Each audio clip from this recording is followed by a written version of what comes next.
মশার বাচ্চাদের এই অমানবিক জ্বালাতনে মাঝখানে সালমান মুক্তাদিরের মতো এভাবেই মাথা গরম হয়ে মন চাচ্ছিল আফ্রিকানদের মতো বাংলাদেশেও মশার বার্গার খাওয়ার সিস্টেম চালু করে পুরা মশার গোষ্ঠী গায়েব করে দেওয়া উচিত। আরে দাঁড়ান, আগে ওয়াক ওয়াক করেন না।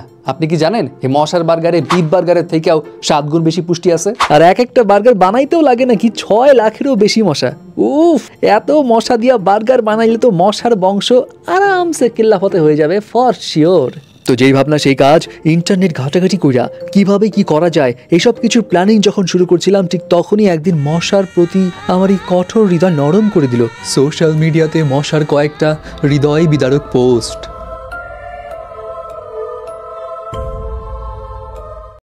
আসলেই তো মনে মনে চিন্তা করলাম, বেচারারা আর বাঁচি বা কয়দিন। আর সব মশা তো কামড়ায় না, 3500 প্রজাতির মশার মধ্যে কামড়ায় মাত্র 100 প্রজাতির বদমাইশ মশা। ভাবলাম থাক ছাইরা দি, এমনিতেই আছে এক দুর্যোগের উপর, এদের দুর্যোগের মাত্রা না বাড়াই। এবং যখন মশাদের প্রতি আমার বুক ভরা মায়ার জন্ম নিল, ঠিক তার কিছুদিন পর গোপন সূত্রে খবর পেলাম মশাদের নেতা লুই মশার বিশাল গুটিবাজির প্ল্যান। মানুষ ভেবেছে আমি পালিয়ে গেছি, কিন্তু খেলা তো সবে শুরু। ওরে সর্বনাশ, এত বড় পোল্টিবাজ! এখন উপায়টা কি?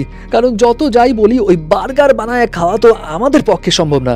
আর মশা বাহিনীর কঠিন এই আক্রমণে জীবন যখন তেজপাতা, ঠিক তখন মশার প্যান প্যানানি ভেদ করে কানে ভেসে আসলো সাফায়াত ভাইয়ের এক গান।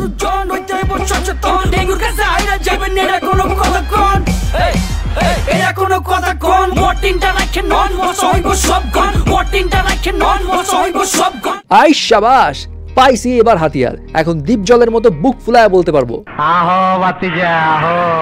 যাই হোক বস, মশাদের সাইজ করতে তো মর্টিন যা করার করবে, ওইটা নিয়ে টেনশন নাই। কিন্তু ভাই, মর্টিনের পাশাপাশি আমাদের নিজেদেরও খামখালি পানা ছেড়ে দিতে হবে। এই যেমন এই যে এখানে সেখানে ময়লা ফেলানো, পানি জমায় রাখা, এইগুলা করা যদি আমরা বন্ধ না করি, তাহলে ওই মশার বংশ বিস্তার বাড়তেই থাকবে। আর একদিন এমন এক জায়গায় পৌঁছাবে, সেদিন ওই আফ্রিকানদের মতো বার্গার বানিয়ে খাওয়া লাগলেও লাগতে পারে। কে খাবেন নাকি মশার বার্গার?